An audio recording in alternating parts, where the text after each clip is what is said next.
On today's episode of Gathering the Kings. Those were some of the thoughts that went through my head every time that I thought about shutting the doors because it wasn't going the way I envisioned it would. Yeah.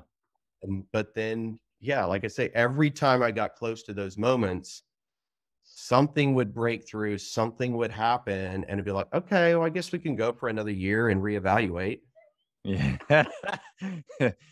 You are listening to Gathering the Kings with Chaz Wolfe, featuring fellow 7, 8, and even 9-figure business owners who have real battle scars from business and life, but have prevailed as the king that they are designed to be. We welcome high-performing entrepreneurs to the stage in order to reveal the real of the real on what it takes to build a successful business today. We dissect the good and bad decisions they've made along the way that give a true and accurate picture of the journey of success and how you too can get there. Through this dialogue, you will learn the value of growing your network and surrounding yourself with power players and kings like today's guest. Grab your pen and notebook because we're about to dive in. I'm Chaz Wolfe, Gathering the Kings podcast. I have an incredible guest on the stage today, Doug Mast. Welcome to the stage. How are you? I'm good. Thank you. You know, we in our short interaction already today, we have laughed. I think that my cheeks hurt just from us laughing in the last 5 or 10 minutes setting up this podcast. I think we're going to be friends forever from the last 5 minutes. I don't know what you feel about that. But Douglas, I'm excited to have you here. Tell us what kind of business that you have, brother. So I own a residential remodeling company, and we also have a separate business. It's kind of operates as a wing of Mast Construction, but it's called Snow Fighters of Baltimore, and it specifically does snow and ice management work. And then I own a small farm. You got to throw in the farm. Tell just for 2 seconds before we get into your story, what does the farm entail? We make 60 acres of hay 3 times a year. We run a small herd of beef cows, a small flock of sheep, goats, and then we have chickens, ducks, and turkeys. Wow. You said small, but I mean, okay, you're not doing 10,000 acres. You don't have a combine. Okay, fine. But bro, you got a little side farming going on. Yes, I do. I love it. Actually, I have I've got a couple of brother-in-laws that are farmers actually, but one of which I was having a conversation with not that long ago. He was trying to convince me to get goats. And I'm like, bro, I don't want goats. He's like, yeah, but they'll eat all your grass, this, that, and the other. And then you can sell them and people really like goat meat and that and goat milk. And I'm like, dude, we got like 30 chickens. And I'm like, I'm here. You know what I mean? Like, I'm not trying to have all this stuff. I'll go out into the woods and I hunt, but that's what I like the woods for. Douglas, I'm excited to know your story here. Before we get into like how you got started and all the fun stuff of your journey, or maybe even the not so fun stuff. At this level, you've been successful. You've got a track record. You've achieved, like I told you before, something that, less than 10% of all businesses, 9 point whatever percent of businesses achieve. Why are you still doing it, even after all the success? Well, I mean, I got to feed my family somehow. I've got 6 children, and my oldest is 14, so they're going to be dependent on me for a good little while longer. That's right. But beyond that, with where I'm at today, it's given me a lot more flexibility and free time that I get to use to spend time with my children. And ultimately, I feel like that is that's the highest calling I have as a father, as a person, is to ensure that my children are on a correct path for life. And so the business is really just a tool that enables me to lead them, guide them, train them in the way that go. And then, above and beyond that, where we're at today has allowed me to do volunteer work on a level that I've never been able to do before. And that radiates with me in a way that probably nothing else does. Spent 2 weeks in Poland earlier this year working on Ukrainian refugee housing. Wow. And did a 1-week rebuilding project last fall, planning another 1-week project in Louisiana this fall. And I would love to do more of that. And so I need the business to continue where it's at, at its current level or more, if it's going to continue to give me that free time and that flexibility with my time to do those things that I love. You know, the things that you love. I mean, we all have the things that we love, the hobbies, the free time things. But what I heard you say was legacy. What I heard you say was, you know, you building the next generation, building other communities. Like when I talk, you know, inside of Gathering the King's mastermind, and we talk about this warrior to king mindset, everything that you just exuded is kingship. It's not just about you anymore. And the greater purpose of, I mean, I love the kids. I got 4 of my own. Maybe one day I'll get to your level. I don't know. Contest. Yeah, exactly. But, you know, 6, that's a crew. But you're right. You know, the fact that the business is a tool. I don't know if I've actually ever had anybody say that specifically, that it's a tool in order to then build those bigger callings. I love the way that you said that, specifically with the kids, because that's how I see it too. I didn't grow up in a, you know, entrepreneurship family. Did you? A little bit. Okay. My father, his success was kind of up and down with his various ventures, but yes, it was an entrepreneurship family. Yes. You got to see probably the risk factor taken. If you're saying is up and down, he took a lot of risk, maybe not so much on the execution, or maybe just not consistent. But the reality of it is that you get to at least see the freedom aspect. Yes, I did. Is that what burned in you all this time of like, I got to do my own thing because of the freedom? So, and then maybe over the course of time, the freedom turned into these other bigger purposes? You know, not necessarily. There was actually various moments in my career where I got really, really frustrated with running my own business. And there was multiple times I nearly shut it down and went to work for somebody because I was given some really good offers.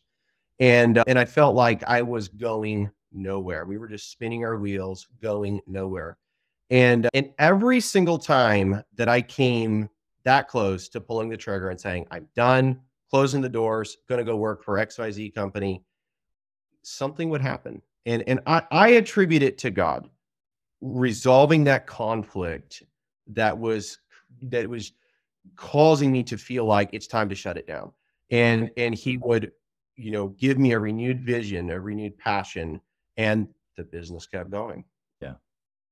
But I never felt like I had to do my own thing, but I always weighed out like the benefits versus the risks because, you know, as a business owner, I have the opportunity to use my business to advance the kingdom of Christ in a way that I can't as an employee of somebody else's business. And that was always extremely important to me. It was always very high on my priorities when making decisions for the business. Yeah, 100%. I agree with that. I think that I guess the motion, not of like the freedom necessarily. You weren't grabbing onto the freedom, but it was this, you didn't want to quit in those moments. You didn't really want to close it down. And you held on just long enough so that the 9th hour, because that's my experience as well, is a lot of times in the 9th hour, that's when the miracle, or that's when the things come together, you know, the provision, which is obviously a biblical truth even in itself. You could, you know, go story by story and go, oh, that happened in the 9th hour. We're on the Red Sea and we're about to get crushed. Boom. It's, you know, like this happens. But what I want to point out for the listener is that you had the tenacity in the moment to go, you didn't really want to shut it down, right? Because otherwise you would have. Oh, sure. No, I didn't want to, but there's a point where, you know, a person can really just only handle about so much mental stress or financial stress. And actually, those were some of the really key components where I felt like, you know, if what I was doing was not actually creating a good life for my wife and children, then I need to say, okay, Doug, you're not cut out for being a business owner. You need to go work for somebody because they're more important than, you know, being a business owner. And those were kind of some of the thoughts that went through my head every time that I thought about shutting the doors, because it wasn't going the way I envisioned it would. Yeah. But then, yeah, like I say, every time I got close to those moments, something would break through, something would happen, and it'd be like, okay, well, I guess we can go for another year and reevaluate. Yeah.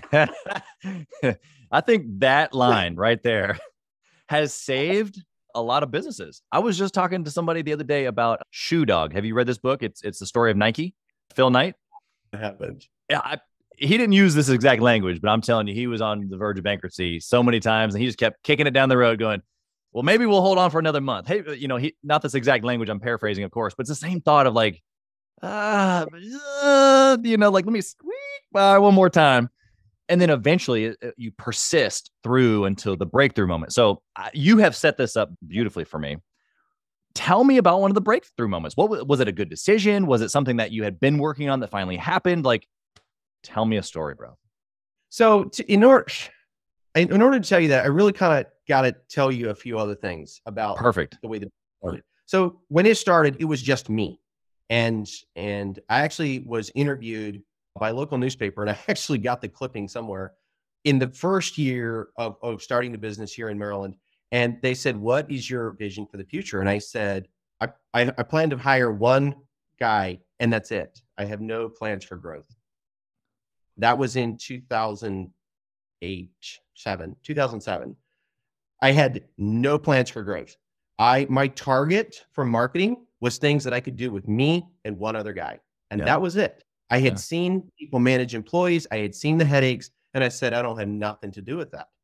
The problem is that the calls that I got was not for the things that I was targeting. It was things that needed multiple people, larger crew size, and general contracting work, managing subs. And I needed to feed my family.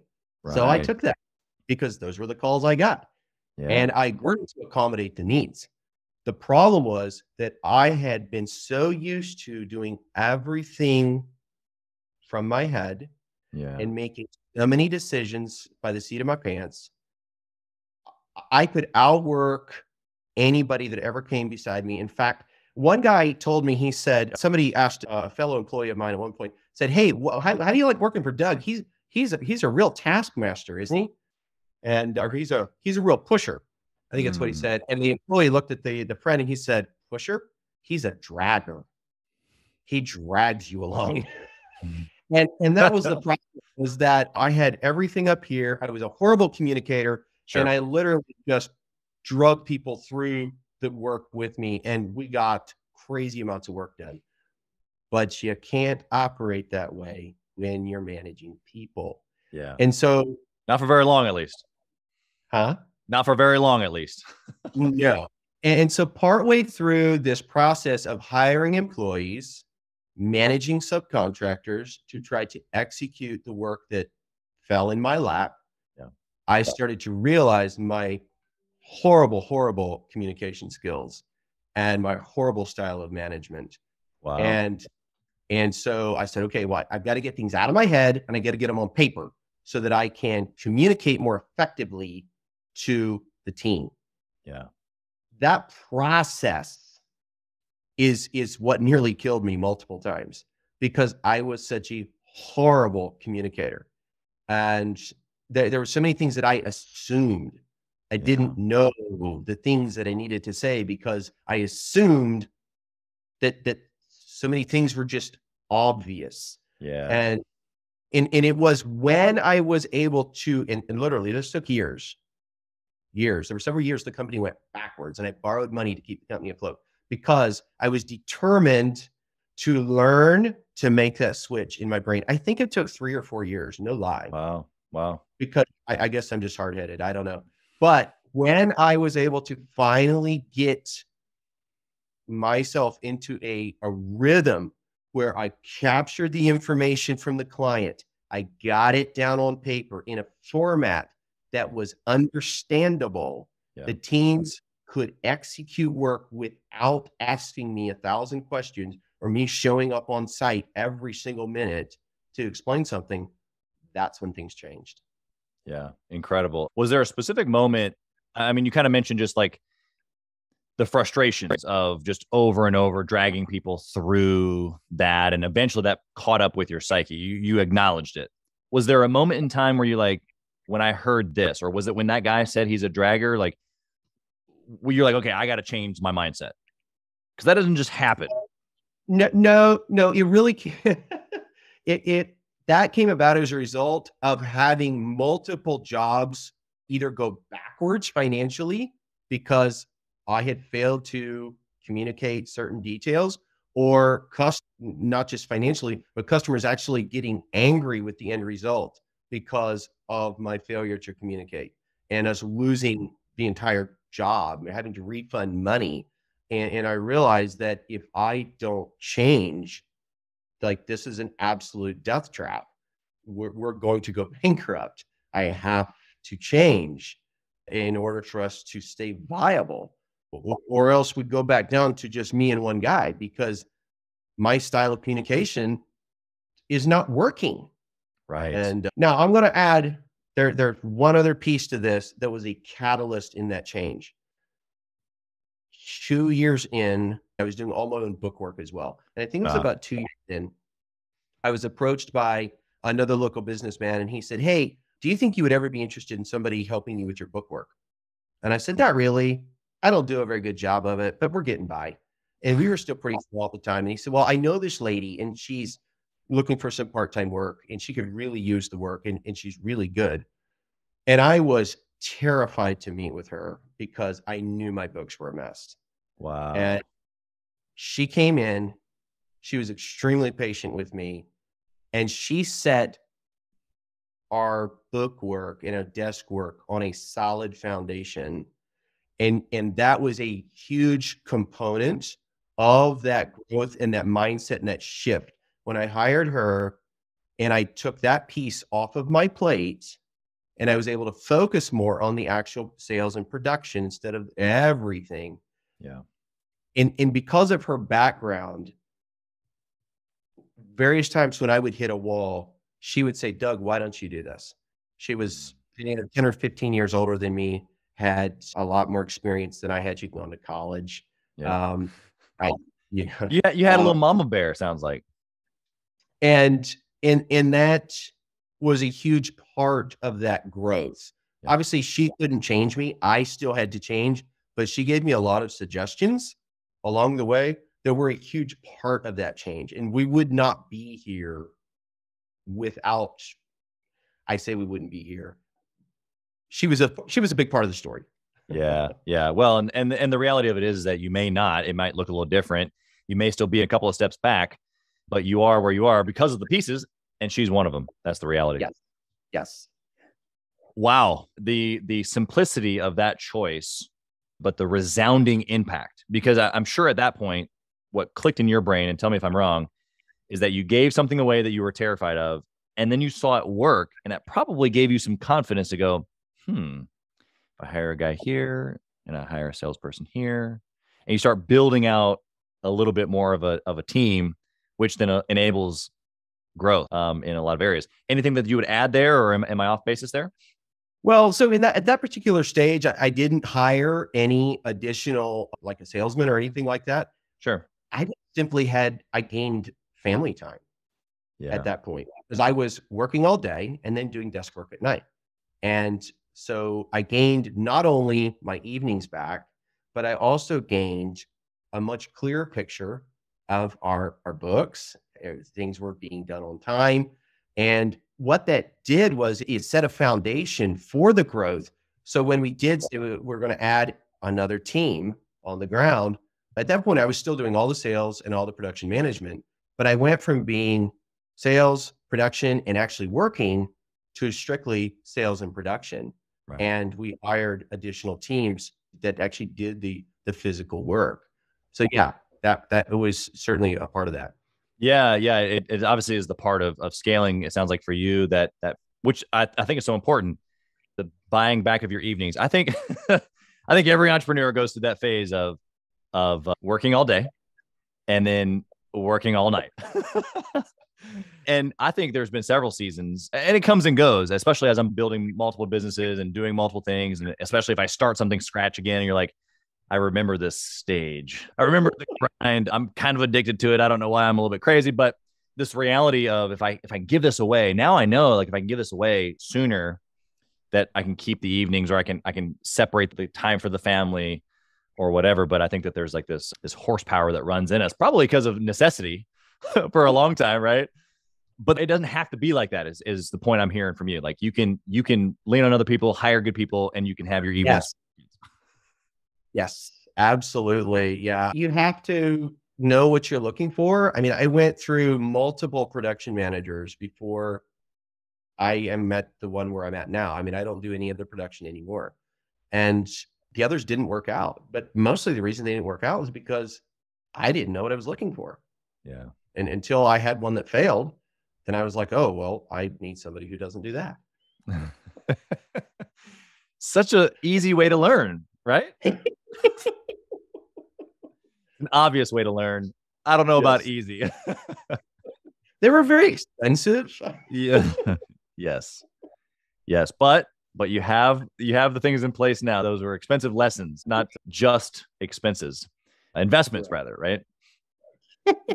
I love the perspective there. I want to know, you've kind of just through natural conversation here, given me, good and bad things along the way. I want to know if do you have like a principle that you live by, or like a discipline that you follow when it comes to decision making? So the first one is just prayer. I mean, just straight up. If there's I would like to say that every decision I make, I pray over it, but that is actually not true. Sure. But big decisions, for sure, there's prayer. And then the second one is counsel. Big decisions, I always talk with my wife about. And she's not a businesswoman. She's a homemaker. She doesn't always have, the business perspective. Yeah. But sometimes she will see things within a decision that I would not see. And so, asking her advice on things like that has proven to be extremely valuable. But bigger than that is asking advice from other men who are not necessarily in the same industry, but, that might have valuable insight, whether it's the purchase of a new piece of equipment or a new truck versus a piece of used equipment. Taking on when we took on our first big snow contract, I was absolutely terrified of it, and I actually turned it down. And wow. and I was prodded and pushed, and this deal was sweetened, and I just kept going, no, I make enough money in construction. I don't need this work. Right. I don't need this stake.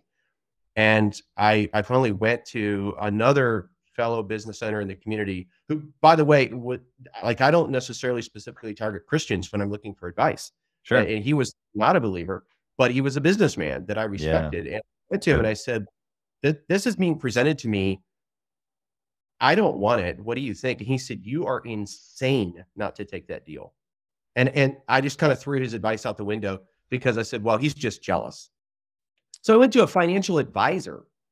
He has nothing to do with the construction industry, knows nothing about the snow industry. I presented it to him. I said, what do you think of this? Like, I'm being begged to take this contract. And he said, well, the numbers make sense to me. What's wrong? I said, I just don't want it. He said, well, I don't know what to tell you, Doug.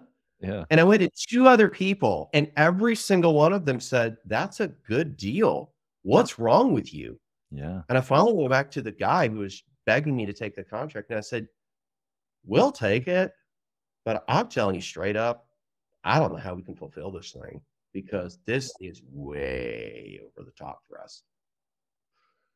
It was one of the best decisions we ever made. Wow.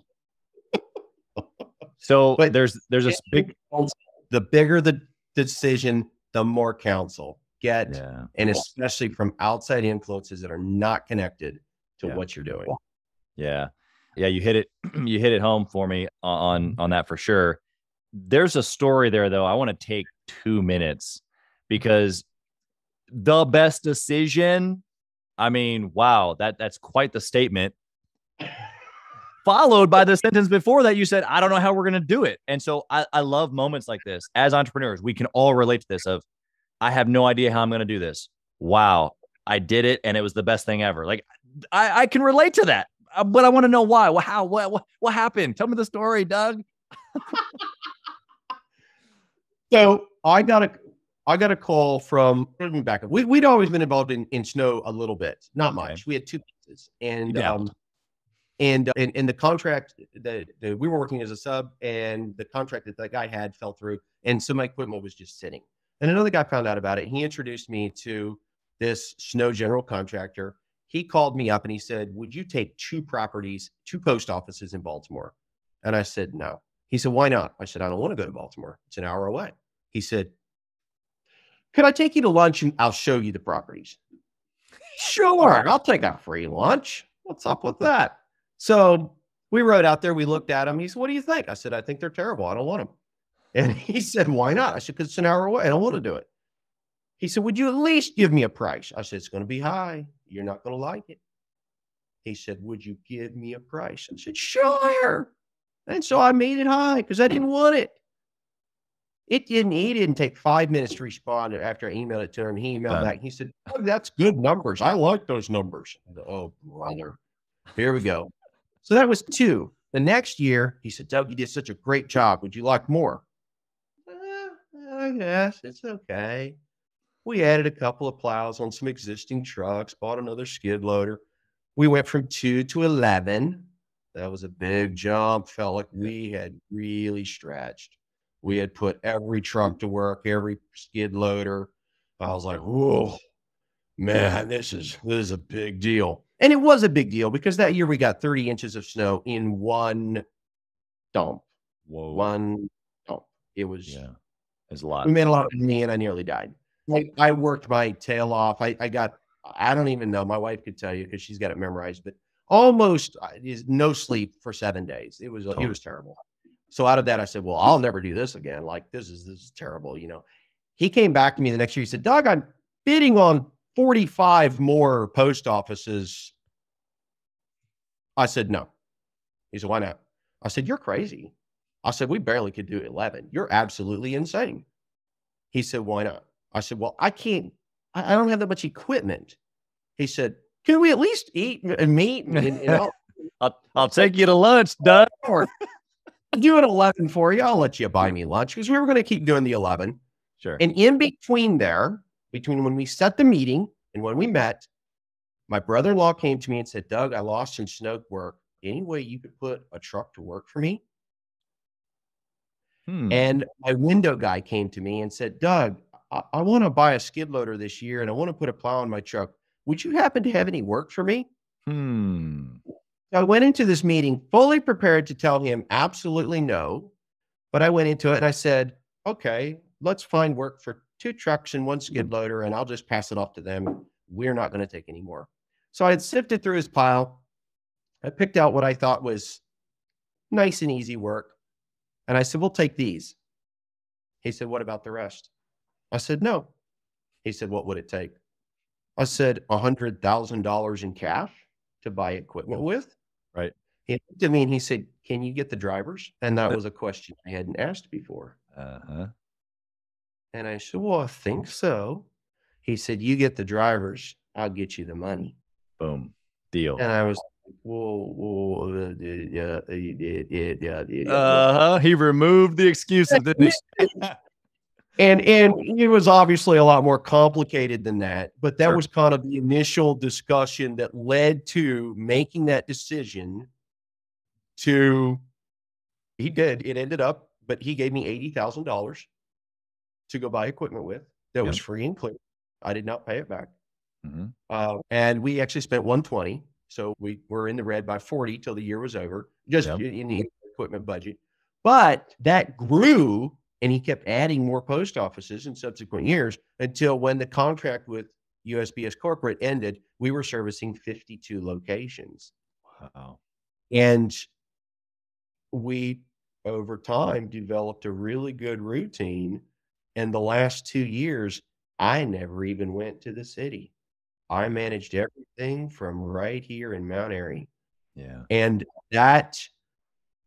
what I didn't know going into that is that my parents were going to end up with some fairly significant financial needs. And not only was I able to bless them and help them because we made so much money off that contract, I bought a new family vehicle. I bought a whole bunch of farm equipment that I didn't need, but I just wanted to in a farming and hay operation. We got, I don't know, a newer truck. I mean, we spent the money wisely. We didn't throw it away. We didn't do a lot of vacations. We had reinvested it, paid off debt, but it set us on our feet financially. And beyond that, that was a huge part of going from warrior to king, because I went from being the guy who drove a plow truck to being the guy who was managing 30 some odd people. Yeah. And I took those, okay, this is way over 2 minutes. My snowball ended up inviting me to go to the Snow and Ice Symposium, which is the national annual snow and ice convention, on his dime. I would have never gone because I didn't know nothing about it. It wasn't part of my industry. Right. And I went, and what I discovered was that in all the classes, they have the conference where they have all of the equipment that for snow and ice management, but then they have classes. And those classes are all centered around leadership skills. Now you can choose which classes you want. Some of them are specific to salt mill product. But my first SIMA convention was in 2018. And it was monumental for me in that I was introduced to leadership concepts that I did not know existed. You know that saying, you don't know what you don't know until you don't know what you know? Something like that. Anyhow, I realized things that I didn't know that I was struggling to implement in the remodeling side of the company. And I found that info at the Snow and Ice Convention. I brought it back, started implementing that stuff. And those were huge components of taking us to the next level in business, in really getting me to think, so I was still doing sales, but I've gone from doing sales to now I've put ourselves in a place where I'm looking to hire a salesman. Yeah. I'm looking out of that seat because I realize there's more out there for me. And I've outgrown my spot here at Master Construction. I need to be managing culture or something and not actually doing the sales every day. And a lot of that is because of things I've learned through those leadership pods. No, they're not pods. They're classes, shops. Classes. And none of that would have happened if I hadn't have said, we'll take on those 32 more post offices and went through that time with Bill. And today we've got an amazing snow contract. After that one ended, I just said, we're not going to take anything on. We're just going to sit tight. We're not going to do anything. And my accountant said, are you going to close Snow Fighters? And I said, no. He said, why not? I said, I don't know. We'll keep it open for now. We'll see what happens. And November 1st of last fall, we were able to score this massive contract, and it's been awesome and amazing. Been off to the races ever since. I cannot tell you how much I appreciate you going through that. Probably one of the most open and vulnerable stories that I've had here on the pod. Not even kidding. It's so real. I can think of like 3 or 4 circumstances in my own journey that just line up with that. I'm like, oh my goodness, dude, I know what you were feeling in those moments, and the scarcity, the no, but then like, okay, but then like, thank goodness, like you just took me up and down and through my story. And so what I want to encourage the listener here is that you shared a lot. If I could pull out one thing, it's go for it. Go for it. Because there were so many trickled things that happened to Douglas's life, his business, his multiple businesses, his family, all these benefactors because he just went for it. And I know that there's so many other things, like obviously the leadership and investing in equipment and thinking bigger. Like we could write a long list of things to take away from that story. But it all started with you going, actually, you were saying no, but eventually you got convinced to just go for it. And so if I don't hear another entrepreneur story this week or this month, bro, I'm good. My cup is full. Thank you for sharing that. I appreciate it. I want more detail now. We're going to have to carry this offline, and see, I know how to get to you now. All I got to do is buy a lunch. Okay, so we're wrapping up here, and I want to go through the last questions here. We got the speed round. I want to ask you a couple questions that are meant to, be a little faster, but it's a different angled question. Okay. So number one is these couple of businesses, your farm, all of this stuff that you got going on. I want you to dwindle it all down to one trackable metric. What is it? Hey, for me, it would have to be profit, because if the money doesn't flow, you're just dead. Yeah. And I feel like customer service is super important and customer satisfaction. But at the end of the day, you can make all the customers happy all you want. And if you're not making money, you're dead. Yeah, it's true. It's true. What book would you recommend, Douglas, for a six-figure business owner to read? God Is My Partner by R.G. Letourneau. I haven't heard of that one. That's good. We're going to put that in the show notes. I know.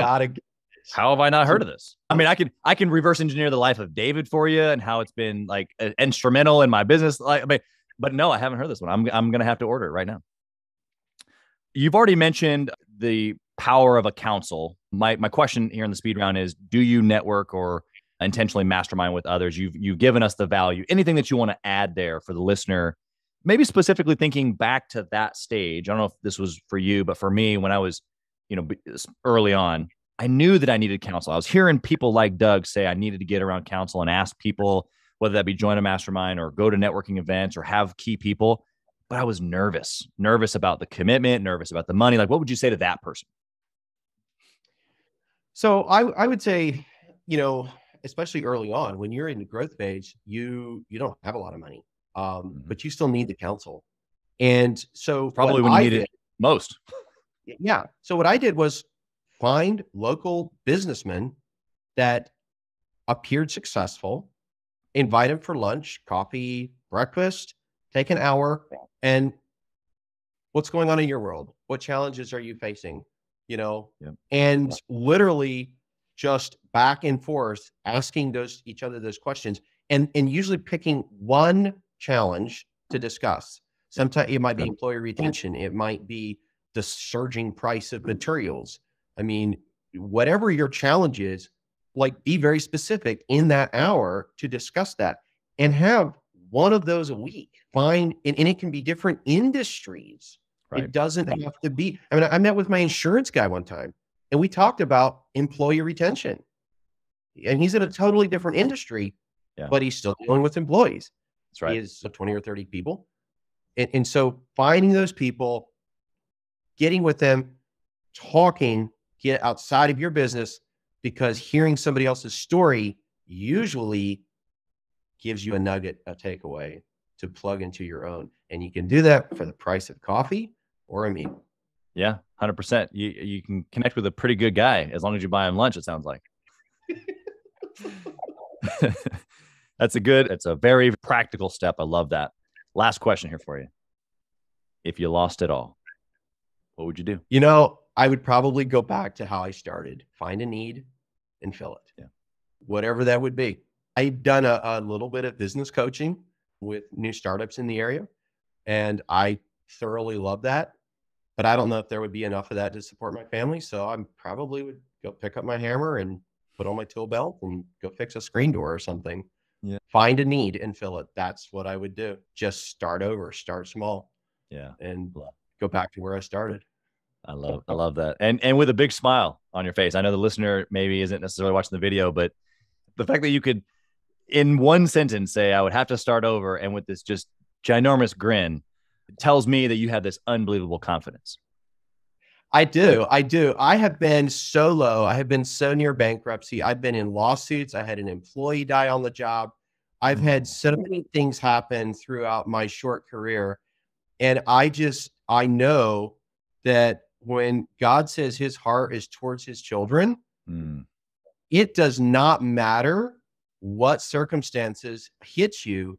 If you live a life of integrity and you seek to purpose to honor him in all things, you can have everything taken away from you, just like Job did, and he is going to take care of you. You may not be rich, but you will not starve. Yeah. Yeah. No, that's good. The baseline of need gets redefined pretty quickly in those circumstances. Douglas, you've been incredible. How can someone listening today connect with you?